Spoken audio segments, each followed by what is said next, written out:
कारवां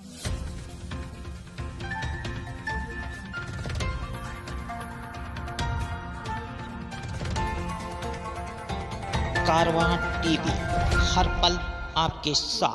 मैनपुरी जाने का रास्ता, जो लोग पुराने होंगे, जो लोग कभी पुराने बसों से चले होंगे, वो जानते होंगे कि इटावा से मैनपुरी का रास्ता कैसा था। जो लोग इटावा से मैनपुरी बस से जाते होंगे, उन्हें पता होगा कि अंग्रेज़ों के ज़माने का लोहे का एक पुल था। अगर दूसरी तरफ से कोई बस या गाड़ी आ जाए तो उसको रुकना पड़ता था। ये समाजवादियों की देन है कि आज रुकना नहीं पड़ता है। दो बस इधर से निकल जाएं, दो बस उधर से आ जाएं, इतने चौड़े ब्रिज बन गई और सड़क भी वैसी बन गई है। रोजगार की दृष्टि से मदर डेयरी का प्लांट जो नेताजी ने शुरू किया था, समाजवादी पिछली सरकार में पूरा हो गया। मेडिकल यूनिवर्सिटी जो सैफई में बनकर के तैयार हो गई, तमाम पर्यटक सुविधाएं देने का काम समाजवादी सरकार में हुआ, जो पर्यटन को बढ़ावा दे रही है। पुलिस को आधुनिक गाड़ी देना समाजवादी सरकार का काम है। पुलिस के अधिकारियों के आवास तक बना देना समाजवादियों की देन है। तमाम सड़कें हैं, पुल हैं यमुना नदी पर। आपको याद होगा यमुना पुल पे कितने नदी पर पुल बनते थे, न जाने कितने पुल बने हैं यमुना पर या और जगह पर। अगर किसी की देन है तो समाजवादी सरकार की देन है। जी ने बड़ी मेहनत की थी और उसके बाद वो सरकार नहीं बना पाए। किस तरीके से आप देखते हैं वहाँ के रिजल्ट को? महागठबंधन को जनता ने समर्थन दिया, पूरा समर्थन जनता का उनके साथ था। सीटें भी लगभग जीत गए थे। इतना बड़ा धोखा लोकतंत्र में किसी के साथ नहीं हुआ होगा जितना धोखा भारतीय जनता पार्टी ने वहां के लोगों के साथ किया है और महागठबंधन को बेईमानी से हराया है। यूपी उपचुनाव में समाजवादी पार्टी को एक सीट मिली है, तो आने वाले विधानसभा में क्या लगता है इस पर कोई असर पड़ेगा समाजवादी पार्टी? जितनी थी उतनी जीत गए।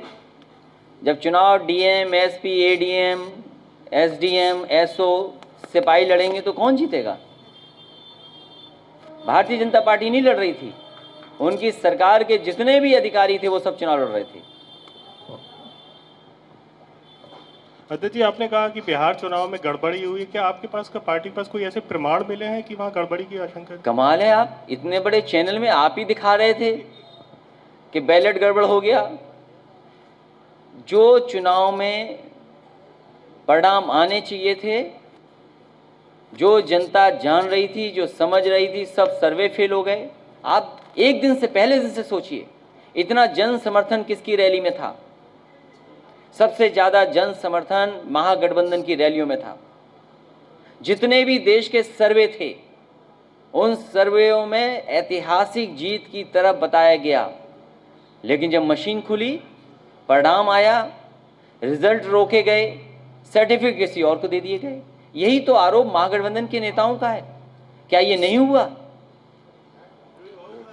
अध्यक्ष जी, एक आखिरी सवाल और। मायावती बहन जी के बारे में कहा जाता है कि वो पाला बदल लेती हैं। अभी काफी कुछ पार्टी के बारे में कहा भी उन्होंने, तो 22 में क्या संभावना है उनके साथ गठजोड़ हो सके? समाजवादी पार्टी ने कहा है कि अपने छोटे दलों के साथ तो विचार कर सकती है, बड़े दलों के साथ गठबंधन नहीं।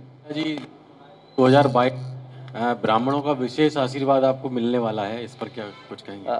समाजवादी पार्टी हर वर्ग से समर्थन मांग रही है और हर वर्ग के लोग समाजवादी पार्टी से जुट रहे हैं। और मेरा सभी से अपील है और निवेदन भी है कि समाजवादी पार्टी विकास के रास्ते पर, और जो विकास किया उसका समर्थन करें।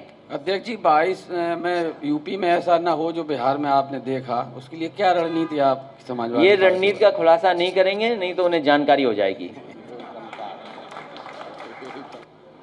समाजवादी पार्टी विकास पे तो करेगी काम।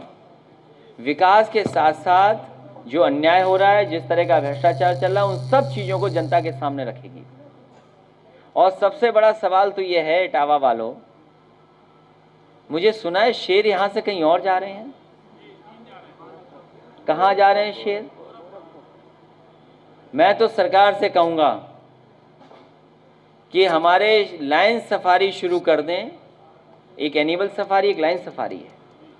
लाइन सफारी शुरू कर दें और जितने शेर चाहिए वो शेर ले जाओ, लेकिन कम से कम लाइन सफारी तो शुरू करो।